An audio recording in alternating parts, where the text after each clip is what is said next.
Hello everyone, welcome you all to AIESEC in Sri Lanka Vodcast with IFS. Mahesh here, your host for today, and I'm currently the Vice President for Business Development from AIESEC in Sri Lanka. So to tell you a bit about AIESEC, AIESEC is a global youth-run organization that promotes youth leadership and believes in value-driven leadership development in the youth across the world. And AIESEC in Sri Lanka is currently established in 20 universities with an active membership of over 2,000 university students. And this year, AIESEC globally is celebrating 75 years of developing youth leadership across the world. And our resource collaborators for this series, IFS, develops and delivers cloud enterprise software for companies across the world. IFS has a global team of around 5,000 employees and around 2,000 plus employees in Sri Lanka. So we have with us today two inspiring speakers from IFS. Thilanka Jayathilake, the Vice President for Human Resources at IFS, welcome you today. Thank you, Mahesh. And Kusal Weeraratne, a lead system engineer at IFS. Nice to have you with us. Thank you, Mahesh, for inviting. All right, let us kick things off by asking our wonderful speakers a question. What is the first thing that comes to your mind when you hear service leadership? Okay, let me take who a service leader means. And for me, a service leader is a pool of people, or service leaders are a pool of people who are empathetic, and they would put people first. All right, Kusal? Yeah, so service leadership for me is an interconnection between four words. First thing, satisfaction, then influential, then motivational, and then finally these are connected to achievement. Right. Okay, great. Well, I personally believe service leadership is a formula that is comprised of components such as call to lead and passion to serve and the ability to empower. It is not enough to tell the people in our organizations to just serve. As leaders, it is our responsibility to show them how to do it and teach them why it is important. And we must provide the direction and the protection to our teams to provide the service to the community and to their customers. And I believe that it is well practiced in leadership development organizations like AIESEC and also corporate like IFS. I recently read in an article while I was doing a research for this topic that people at every level of the organization will only make a service vision come true if their leaders are living it too. And we have with us two leadership roles from IFS today to share with you all their valuable insights on service leadership. So, most times, service leadership is mistaken with servant leadership. So I want to ask Thilanka, how do you think service leadership is different to servant leadership? Interesting question. I think service leadership or servant leadership is being interchangeably used now. I don't think there's right or wrong kind of way of using it, but often there is this understanding that servant leadership is more soft or overly kind of used as a very idealistic leadership style. But let me kind of bring in my interpretation into this, and I'll bring a small analogy to explain it better in a more interesting way. Like, I think all of us are very familiar in planting. We have gardening now we do. Like if you look at a small seed that you're trying to germinate, what do? We look at the right soil and we try to get water, sunlight and fertilizing. All of these things have to come in the right time. I think it's very similar. Service leadership is also something like that, where you are creating a conducive environment for your people, for your teams to grow. Just like your little seed which is growing to become a great plant or a tree. So I think it's all about leaders providing that right environment for people to lead. Right. I think that example makes it much more easier for us to understand the service leadership that we're going to talk about today. So at AIESEC, our members often look up to their team leaders. So they're constantly inspired by the way their leaders, the work ethic of theirs, and how they present themselves and how they tackle their problems and even handle stakeholders. And they too try to sometimes follow in this path when they become leaders and have teams on their own. And so my next question is to Kusal. How important do you think at IFS being a role model to your employees and to your co-workers even is, or we can even call it walking the talk? Yeah, yeah, Maheshi. So usually, when you are becoming a role model, then you have been chosen for a reason. So ideally, everybody will be looking at you, maybe your co-workers, even the customers, partners. So you have that. You need to keep that in mind and play the role. So let's say one of your co-workers come to you with a question or a query or a problem. So if you can fix that, maybe a simple solution, or just to reduce his or her burden in the mind. So that is actually we need to have some of the qualities you need to have as a role model.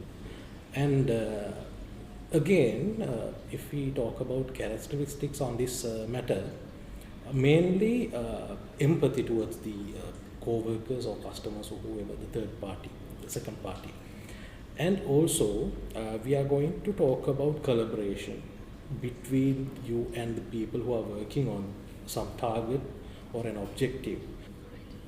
So at AIESEC, our members are constantly looking up for their team leaders. They're constantly inspired by their work ethics, how they present themselves and how they tackle problems, and even when it comes to how they manage their stakeholders. And they too try to follow in the same path when they become leaders and have teams of their own. So let me ask Kusal, how important do you think at IFS being a role model to your employees and even to your co-workers is, or we can even call it walking the talk?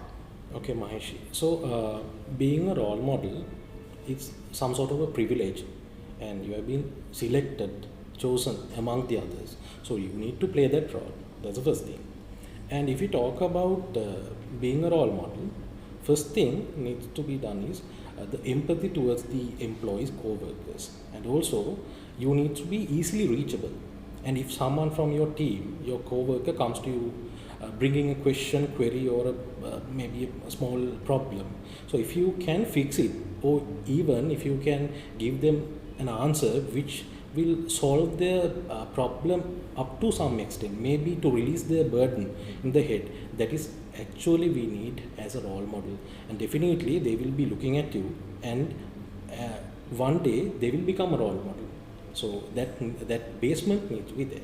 All right, great. So as leaders, we should constantly pave the path for our employees to succeed and satisfy our customers. So as leaders, we should constantly help remove the roadblocks to service. And a good example for this is how our organizations never stopped serving when the Easter attacks or the COVID-19 hit us. And how even right now we're facilitating our employees and serving our customers even in a hybrid work environment. So Thilanka, please share your idea on this with our audience. Mm-hmm. Thank you, Mahesh. I think interesting question. I think you're right, like organizations never stopped supporting their people, or organizations never stopped delivering to their customers. We know, I think all of us were tested during those times as leaders or as employees or as human beings, to that matter. I think the fundamental thing there is organizations have been supporting from a more materialistic perspective, facilitating, giving benefits, enhancing. All that will happen will continue to happen. But I would like to bring your focus into a different aspect we usually don't talk about. That is the importance of listening to your people. I think that goes along with the topic that we're talking about as well. That making sure that as leaders that you listen to people, but listening is also important in terms of it's not what you want to listen to, but you actually listen to people, because in that way even whatever that you bring into the organization, it will be more relevant because you have actually listened to your people. Your decisions are also based in terms of what your people are asking. So in that sense, I think this is something that I would encourage for everybody to practice and continue to do as well. I think that's going to be the future as well. All right, so that is some great insight about active listening, I think we can call it. Great. So sustaining focus and enthusiasm is something that I can personally resonate with, having to lead a couple of teams back in AIESEC as well. So it is very important to me that my teams know what our interests are as an organization, and what sort of excellence that we together strive towards, and most importantly, how much my members are enjoying participating in taking part in these activities, and especially being a voluntary organization. So, how is sustaining focus and enthusiasm important in a corporate organization like IFS, Kusal? Yeah, Maheshi. So, surviving in a corporate world is really challengeable nowadays. So, it's like a chess game. So, you need to focus on what you are doing and what others doing. So, that's how you need to, if you need to win the game, you need to really focus on what you're doing. And the main thing is, if you are struggling on something, that will make you stressed. So, reducing stress is one really important thing. Otherwise, if you are more concerning on the stress part, then you can't achieve anything. That's the way. And also, staying focused and staying fresh. Keep everything fresh. So, if there's a new problem, then you need to start it as a fresh.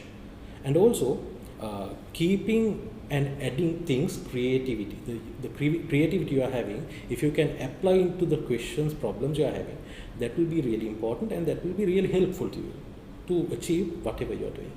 All right, Kusal. So I want to ask you a question. I'm really interested in knowing what is it that empowers you to wake up every morning, come to work, and serve the people around you.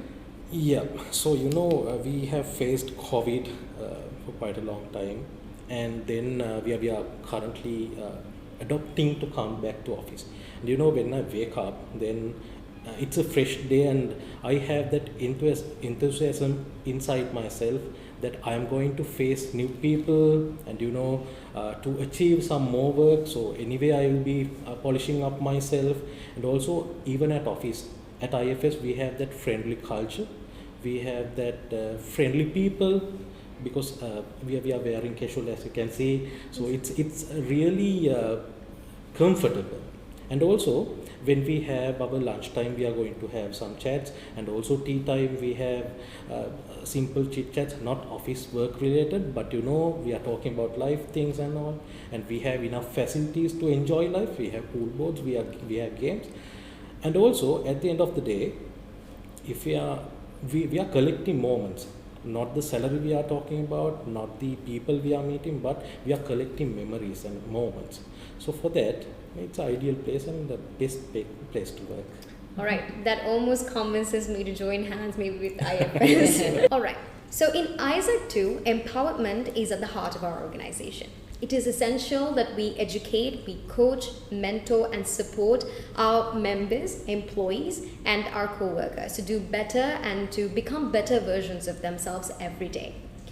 But when we're empowered and are performing our daily tasks and routines, it is very easy for us to lose sight of the core reasons why we do it.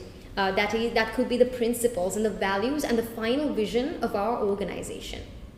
So I'd like to hear from Thilanka a bit more about striking the perfect balance between empowerment and alignment. I think interesting question and interesting perception to bring in as well. Let me attempt to answer that question like this. I think for someone to feel relevant, I think it's very important to somewhere along the lines to find that with your personal purpose, how your organization purpose will marry or match. I think that's where the magic happens, and people will stick with an organization longer with that. So if I take myself as an example, I think Kusal was talking about why he wakes up in the morning and come to work.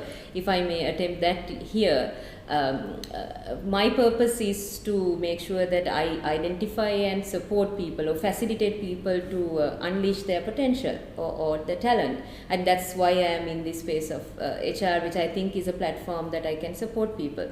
I think if you look at the organization also has a bigger purpose in terms of supporting your people, growing your talent, not only within your organization but going beyond your community as well. That's where IFS Foundation or IFS Giving Back comes in. So when, as a leader, if you make sure that you empower people and mainly help them to identify that purpose, how it connects with the organization purpose, and then make sure that that is created for them to thrive in there. So I think the point that you were talking about, how AIESEC is helping you there, I think that's very easy to understand, because when that platform is created, those boundaries also naturally get created. So and people thrive in setups like that. All right, so we're almost coming to the end of this very insightful segment. But before wrapping things off, I just want to ask our lovely speakers to give a final word to our audience, maybe about how we should keep service as a top priority in our organizations. Thilanka, would you like to go first? Yeah, so I think needless to say that service leadership is the future. And if you look at not only in Sri Lanka, globally, all organizations, countries are going through a VUCA world, right? I think for us to survive in a ambiguous setup like that, it's very important that we have more disruptive thinking and disruptive actions coming in. In order to facilitate a setup like that, it's important that you have an organization that helps people to be agile, nimble, and drive things faster. So I think service leadership will build workforce as such. And more we see more hierarchical, rigid organizations are diminishing. And we will not see people being very creative or agile in such organizations. So therefore, I think the key is, if I may sum up what I was talking about from the beginning, key is that the leaders become more and more empathetic and putting people first. Thank you. All right. What about you, Kusal? Any last words? So good service, what I mean by quality service, will make your customer happy. And at the end of the day, that makes your company happy. And finally, it will make your employee happy. So that's the simple formula. So giving the customer the better service, it will really encourage your employees, plus it will mark up your revenue recognition, and also it will improve your branding, company branding, and also the good faith in between customers. Ultimately, anyway, we are talking about relationships. So you are building up relationships. Even though you are working for IFS or whatever company, somewhere down the stream you will cross your paths, and that good relationship in between your customer, co-worker, or whoever, that will make your life better, and you are collecting moments. So that is something we are really caring of, and good service will make everyone happy finally. All right. I think those are two very powerful end notes for our audience. And thank you to our wonderful speakers today for coming here and sharing your very insightful thoughts with our audience. And I'm pretty sure they enjoyed the entire segment. And we will then catch you soon with another episode. And until then, stay tuned. Thank you. Thank you.